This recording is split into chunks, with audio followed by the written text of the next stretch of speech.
Good morning, students. Today we will read chapter 1 from Political Science. I am in Civics. The first chapter of Civics is Equality in Indian Democracy.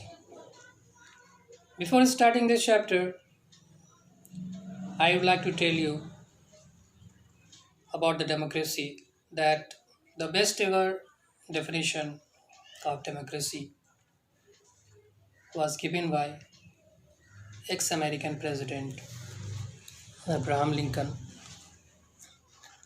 Democracy is the government of the people, by the people, and for the people. Many scholars have given many definitions of democracy, but this definition is considered the best among them. Now let's start this chapter. The word democracy is derived from the Greek word demos and kratia. ये जो word है democracy ये Greek word से लिया गया है demos and क्रेटिया, जिसका मतलब होता है रूल ऑफ द पीपल, जनता के द्वारा शासन। इस वजह से हम ये कह सकते हैं कि डेमोक्रेसी एक ऐसा सिस्टम ऑफ गवर्नमेंट है जिसमें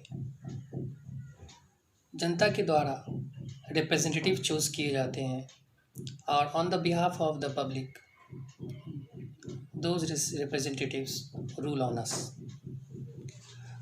अब यहाँ पे एक क्वेश्चन है, हाउ डिड डेमोक्रेसी ओरिजिनेट?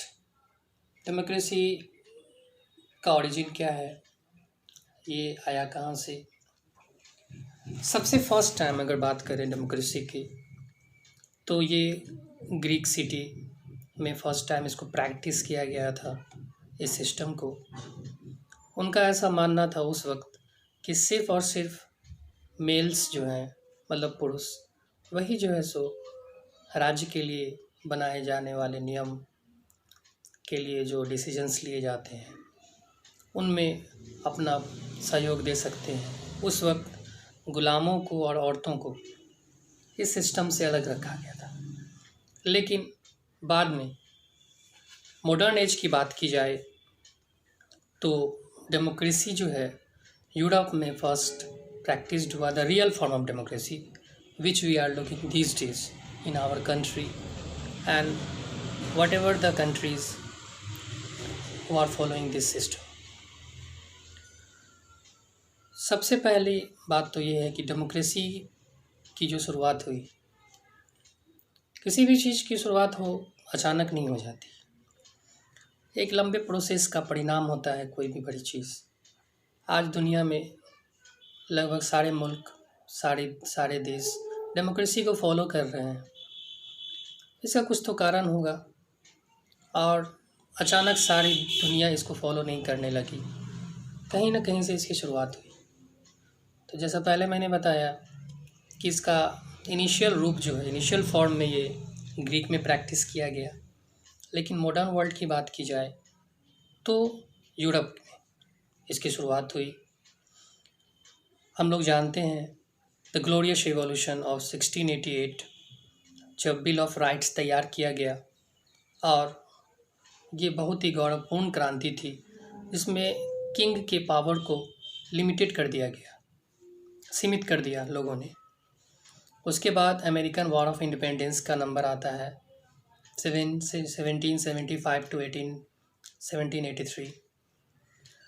तीसरे नंबर पे फ्रेंच रिवॉल्यूशन, जिसके बारे में हर कोई इंसान जानता है, दुनिया की शायद सबसे महत्वपूर्ण और सबसे फेमस रिवॉल्यूशन रही है ये। 5 मई 1789 टू 9 नवंबर 1799। ये जो फ्रेंच रिवॉल्यूशन था, इसका 3 मेन मोटो था, मेन पर्पस इसके 3 थे: लिबर्टी, इक्वालिटी एंड फ्रैटर्निटी। पहला आज़ादी, उसके बाद समानता, उसके बाद ब्रदरहुड, फ्रैटर्निटी, भाईचारा। ये क्रांति जो थी फ्रेंच रिवॉल्यूशन, इसी 3 मेन पर्पस पे बेस्ड थी, और उनका डिमांड भी यही था कि एक ऐसे सिस्टम को का फॉर्मेशन करना जो इस तीन चीज़ों को फॉलो करती हो। अब जो हम लोगों ने ये इवेंट्स अभी जाने, इन इवेंट्स का बहुत ही बड़ा प्रभाव पड़ा पूरी दुनिया की डेमोक्रेसी पे। ना ही सिर्फ यूरोप में बल्कि एशिया और अफ्रीका कॉन्टिनेंट्स के जितने भी मुल्क थे, सब पे इसका बहुत बड़ा असर पड़ा। पहले शुरुआत में जब डेमोक्रेसी शुरुआत हुई तो सिर्फ पैसे वाले रिच लोगों को जो है सो वोट देने का अधिकार था। It was a long struggle for the poor and women to get their rights to vote. और एक लंबी लड़ाई लड़नी पड़ी गरीबों को और औरतों को ये अधिकार पाने के लिए कि वो भी वोट दे सकें। Democracy focused on two features. First, people had a right to choose their representative. लोगों को पूरी आज़ादी होनी चाहिए, पूरा अधिकार होना चाहिए अपने रिप्रेजेंटेटिव को चुनने का। दूसरा, curbs were placed on the power of rulers through periodic elections. और समय समय पर इलेक्शन करवा के जो रूलर्स हैं, जो शासन करने वाले लोग हैं गवर्नमेंट में, उनकी शक्तियों को सीमित कर देना, लिमिटेड कर देना, ताकि वो ये ना समझ लें कि अब तो पूरी ज़िंदगी के लिए मैं राजा हो गया या पूरी ज़िंदगी के लिए मैं पीएम बन गया या प्रेसिडेंट बन गया, अब जो चाहूँ करूँ। उनके मन में एक भय रहता है कि 5 साल के बाद मुझे हटा देंगे अगर मैं अच्छा काम नहीं करूँगा। तो इस डर की वजह से वो अपना बेहतर परफॉर्मेंस देते हैं और वो गलत कामों से अपने आप को रोकते हैं। अब हम लोग बात करेंगे different forms of government. Different form of government के बारे में हम लोग जानेंगे। There are various forms of government which exist in the world today. Some of this include. अभी तो हम लोग एक ऐसे देश में रह रहे हैं जहाँ डेमोक्रेसी को फॉलो किया जा रहा है और लगभग मैक्सिमम कंट्रीज़ जो हैं सो इसी को फॉलो कर रही हैं। लेकिन इस गवर्नमेंट के अलावा भी कुछ फॉर्म्स ऑफ गवर्नमेंट भी एग्जिस्ट कर रहे हैं और पहले भी एग्जिस्ट करते थे, जिनके बारे में हम लोग का जानना ज़्यादा ज़रूरी है। ऐसा इसलिए कि जब तक हम उन फॉर्म ऑफ गवर्नमेंट्स को नहीं जानेंगे, हमें डेमोक्रेसी के इम्पोर्टेंस के बारे में, बेनिफिट्स के बारे में नहीं पता चल पाएगा। क्योंकि किसी भी चीज़ की खासियत को जानने के लिए जब तक हम उस चीज़ को किसी चीज़ से कंपेयर नहीं करते हैं, उसकी अहमियत का पता नहीं चलता है लोगों को। डिफरेंट फॉर्म ऑफ गवर्नमेंट में फर्स्ट नंबर 1 पे है डिक्टेटोरियल फॉर्म ऑफ गवर्नमेंट, तानाशाही सरकार। उसके बारे में आप लोग जानते होंगे। In this form of government power is concentrated in one person और ए ग्रुप ऑफ पर्सन। इस तरह की गवर्नमेंट में जो है शक्ति जो है किसी एक खास आदमी के हाथ में या एक पर्टिकुलर ग्रुप ऑफ पीपल के हैंड में कंसंट्रेट हो जाती है और नागरिकों का कोई रोल नहीं होता है गवर्नमेंट में। वो किसी भी तरह से कोई डिसीजन नहीं ले सकते और सरकार के किसी भी फैसले का हिस्सा वो नहीं बनते हैं। इसमें एक तानाशाह होता है और वो अपनी मर्जी ज़बरदस्ती लोगों पर थोपता है, चाहे पब्लिक उसको मानना चाहे या ना मानना चाहे। हर हाल में उसे उस रूल्स को फॉलो करना ही पड़ेगा। इस तरह की गवर्नमेंट के एक एग्जांपल मैं आपको दे दूं। इराक में 1979 से 2003 तक सद्दाम हुसैन का शासन चला। He was a dictator who ruled on Iraq. अब दूसरे फॉर्म ऑफ गवर्नमेंट की बात की जाए तो मोनार्कियल फॉर्म ऑफ गवर्नमेंट। इसमें राजतंत्र कहते हैं इसको, राजा के हाथ में सारी शक्ति रहती है। इसके 2 फॉर्म्स हैं। एक है कॉन्स्टिट्यूशनल मोनार्की, इसमें पार्लियामेंट होती है और किंग दोनों होते हैं। किंग को नॉमिनल हेड बनाया जाता है और सारे डिसीजंस पार्लियामेंट के थ्रू लिए जाते हैं। दूसरा होता है एब्सोल्यूट मोनार्की। इसमें the king is the complete control over the life of his people. पूरा का पूरा कंट्रोल राजा के हाथ में होता है। लोगों की ज़िंदगी के बारे में सारे फैसले वो अकेले लेता है और वो जो चाहे उसके राज्य में वही होता है। जैसे सऊदी अरेबिया, जॉर्डन, इन सब जगहों पे एब्सोल्यूट मोनार्की है, सिर्फ और सिर्फ किंग ही फैसले लेते हैं। अब बात करेंगे parliamentary form of government. In a parliamentary form of government, the executive is a part of the legislature and they are responsible to it. Parliamentary form of government में एक एग्जीक्यूटिव सरकार बन जो होती है, एक पार्ट होता है एग्जीक्यूटिव होता है जो मेन लेजिस्लेचर का अंग होता है, जो सारे कार्यकलाप के लिए रिस्पॉन्सिबल होता है।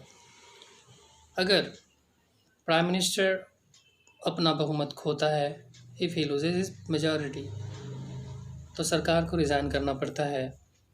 इंडिया एग्जांपल है पार्लियामेंट्री फॉर्म ऑफ गवर्नमेंट का। जैसा हम लोग जानते हैं, हमारे यहाँ इलेक्शंस होते हैं, वी चूज़ आवर रिप्रेजेंटेटिव, और वही जो है सो हम पर फिर शासन करते हैं 5 साल तक। और वो जब अपना बहुमत सिद्ध करते हैं तभी उनकी सरकार बनती है, और जो पार्टी बहुमत सिद्ध नहीं कर पाती है उसकी सरकार नहीं बनती। अब उसके बाद है presidential form of government. In A presidential form of government the president is the chief executive and is elected for a fixed term.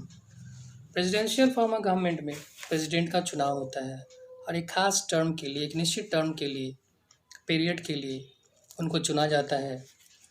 लेकिन लेजिस्लेचर जो है एग्जीक्यूटिव को नहीं हटा सकते हैं। He functions with the support of his secretaries. वो अपने सेक्रेटरीज के मदद से शासन करते हैं। It is possible that president is from one party and the legislature is controlled by some other party. वहाँ ऐसा पॉसिबल होता है कि president is from one party and the legislature is controlled by some other party. President किसी भी party का हो, वो किसी भी दूसरे पार्टी के लेजिस्लेचर को कंट्रोल कर सकता है, जैसे यूनाइटेड स्टेट्स ऑफ अमेरिका। अब unitary government, in A unitary government a single unit of government has jurisdiction over the entire territory. Single form of government होता है, एक ही यूनिट होती है गवर्नमेंट की, अब पूरे टेरिटोरी पर अकेला वही शासन करते हैं, जैसे United kingdom and France unitary government के एग्जांपल्स हैं। अब बात आती है फेडरल गवर्नमेंट। इसमें जो पावर्स हैं वो डिवाइड कर दिए जाते हैं सेंटर और स्टेट्स में। जैसा कि हम लोग इंडिया में देखते हैं, एक सेंट्रल गवर्नमेंट है, एक स्टेट गवर्नमेंट होती है।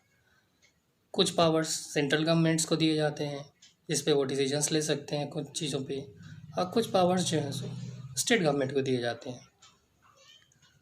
स्टेट गवर्नमेंट के जो फैसले होते हैं, जो भी डिसीजंस होते हैं या कोई मामला होता है, कोई अफेयर्स होते हैं, वो वहीं के जुरिसडिक्शंस में सॉल्व किए जाते हैं, जैसे Australia, United states, the federal Republic of Germany, ये भी एग्जांपल्स हैं। अब हम लोग बात करेंगे